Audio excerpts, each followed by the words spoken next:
Hello प्यारे बच्चों, कैसे हो आप सब। मैं हूं अनुपम चौहान और आप सभी का इस वीडियो में बहुत बहुत स्वागत है। आज के इस वीडियो में हम लोग स्टडी करेंगे वर्ब का लास्ट पार्ट।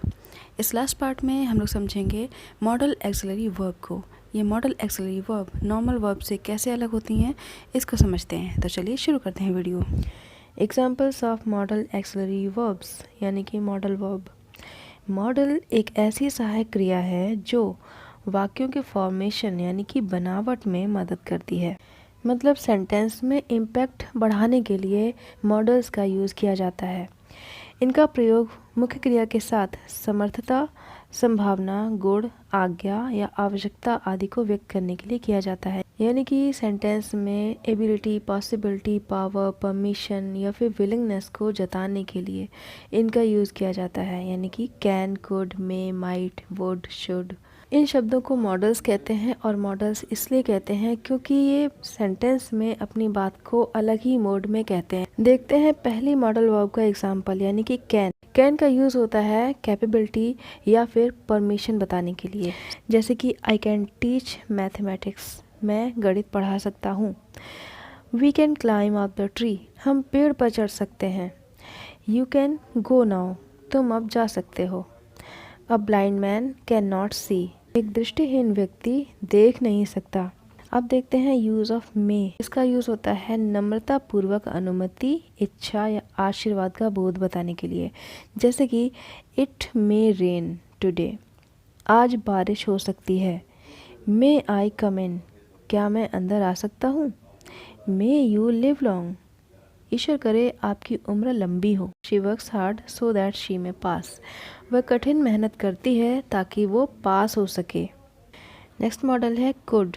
कुड जो होता है वो कैन की सेकंड फॉर्म होती है यानी कि पास्ट फॉर्म। इसका मतलब होता है सका या सका था। इसका एग्जाम्पल देखिए, she could teach you English, वह तुम्हें अंग्रेजी पढ़ा सकती थी। इसमें सामर्थ्य बताया जा रहा है। कुड का मीनिंग इसमें सामर्थ्य से है। सेकंड है we could not see the movie. Might, might का मतलब होता है संभावना, उद्देश्य, इच्छा या सुझाव बताने के लिए। एग्जाम्पल देखते हैं, your eldest son might become an engineer, तुम्हारा सबसे बड़ा लड़का इंजीनियर हो सकता था। यहाँ पर पॉसिबिलिटी बताई जा रही है। माइट का मतलब यहाँ पर पॉसिबिलिटी से है। सेकंड है you might appear at the IAS examination this year, तुम इस वर्ष IAS की परीक्षा में बैठ सकते थे।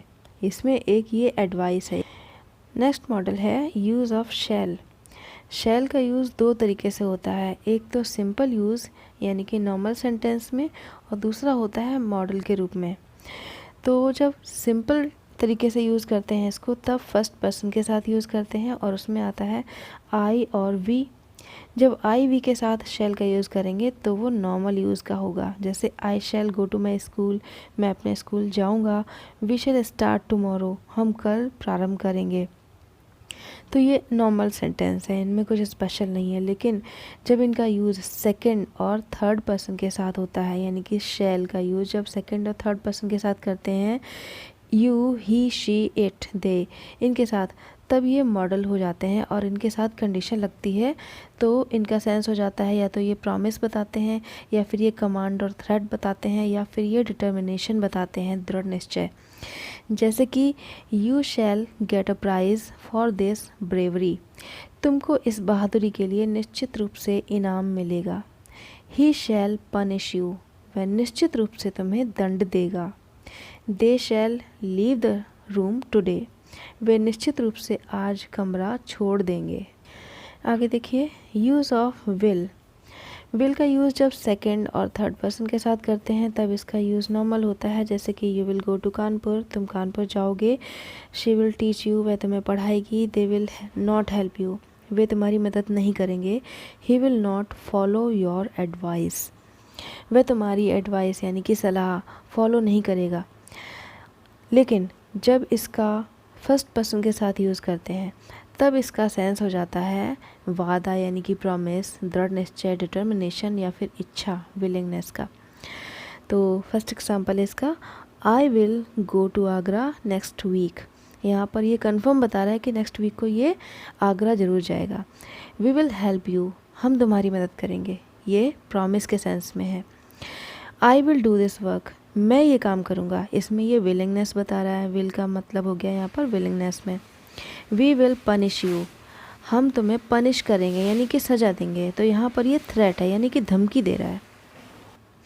यूज़ ऑफ वुड, वुड का यूज़ जो होता है वो प्रेजेंट टेंस में एक पोलाइट जो रिक्वेस्ट होती है उसको बताने के लिए वुड का यूज़ करते हैं, या फिर पास्ट की कोई इवेंट होती है या इंसिडेंट होता है उसको बताने के लिए वुड का यूज़ किया जाता है। जैसे कि would you tell me the way to the hotel, क्या आप मुझे होटल जाने का रास्ता बताएंगे।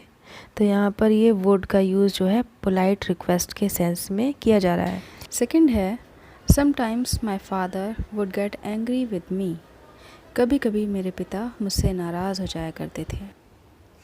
अब देखते हैं शुड का यूज़। यूज़ ऑफ शुड, इसका यूज़ होता है सलाह या सुझाव बताने के लिए, कर्तव्य बताने के लिए, अनुमान के लिए, या फिर लेस्ट के साथ इसका यूज़ होता है। Examples, we should bathe daily, हमें डेली नहाना चाहिए, यहाँ पर ये एडवाइस है। शुड का मीन्स है यहाँ पर advice. We should obey our elders, हमें अपने बड़ों का कहना मानना चाहिए, यहाँ पर ये ड्यूटी बता रहा है। Work hard लेस्ट you should fail, कठिन मेहनत करो नहीं तो फेल हो जाओगे। नेक्स्ट मॉडल है मस्ट। मस्ट का मीनिंग होता है नेसेसिटी बताने के लिए, ज़रूरत बताने के लिए। जैसे कि we must reach school in time, हमें स्कूल यानी कि विद्यालय समय पर पहुंचना चाहिए। अगर हम समय पर नहीं पहुंचेंगे तो पनिशमेंट मिलना तय है। You must do this work, तुम्हें ये काम करना चाहिए, यानी कि तुम्हें ये काम ज़रूर करना चाहिए। यहाँ पर ये डिटर्मिनेशन बता रहा है। Use of use to, use to means होता है आदत बताना। कोई भी चीज़ पास्ट में हुई होती है उसको बताने के लिए यूज़ टू का इस्तेमाल करते हैं।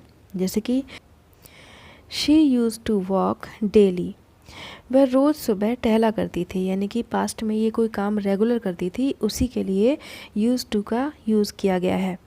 माई mother use to tell me stories, मेरी माँ मुझे कहानियाँ सुनाया करती थी, यानी कि ये जो डेली काम होते हैं ना उनके लिए यूज़ टू का इस्तेमाल करते हैं।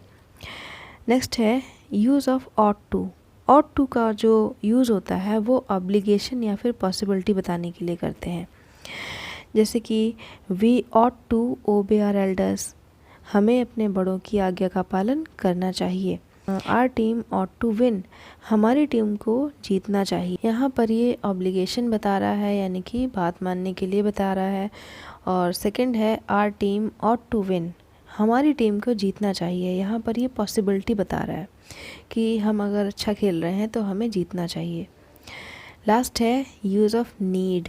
नीड मीन्स नेसेसिटी, ये भी नेसेसिटी बताता है। नीड का यूज़ भी दो तरीके से होता है, एक तो सिंपल सेंटेंस में और दूसरा मॉडल के रूप में। जैसे कि जब मॉडल के साथ इसका यूज़ होता है तब ये दो सेंटेंस में यूज़ होता है, एक तो नेगेटिव और इंटरोगेटिव। नेगेटिव में होता है ही नीड नॉट कम, उससे आने की ज़रूरत नहीं है। नीड का इंटरोगेटिव यूज़ देखिए, नीड आई मीट यू, क्या मुझे आपसे मिलना चाहिए। यहाँ पर आपने देखा होगा कि ही के साथ नीड का यूज़ हुआ है, नीड्स का यूज़ नहीं हुआ है, क्योंकि जब ये एज ए मॉडल यूज़ होता है नीड तब इसमें एस नहीं लगाते हैं, लेकिन जब इसका नॉर्मल यूज़ करते हैं ही के साथ तब इसमें एस लगता है। जैसे कि नीचे यहाँ पर देखिए, आई नीड अ बुक, मुझे एक किताब की ज़रूरत है। ही नीड्स मनी नाउ, उसे मनी की ज़रूरत है अभी, यानी पैसे की। We need warm clothes in winter, हमें सर्दियों में गर्म कपड़ों की ज़रूरत होती है। तो ये था वर्ब का मीनिंग और उसके काइंड्स का डिटेल्ड एक्सप्लेनेशन। आई होप इससे आपको काफ़ी कुछ समझ में आया होगा और आपके बहुत सारे डाउट्स क्लियर हो गए होंगे कि वर्ब क्या है, वर्ब के काइंड्स कौन कौन से हैं, उनका नॉर्मल यूज़ क्या है और उनको एज ए मॉडल कैसे यूज़ करते हैं और उनका क्या इंपॉर्टेंस होता है। तो इंग्लिश ग्रामर के इसी तरह के और टॉपिक्स को क्लियरली और इजीली समझने के लिए जुड़े रहिए मेरे साथ। आपसे मिलते हैं नेक्स्ट वीडियो में नेक्स्ट टॉपिक के साथ। तब तक के लिए take care, bye bye, stay healthy and safe.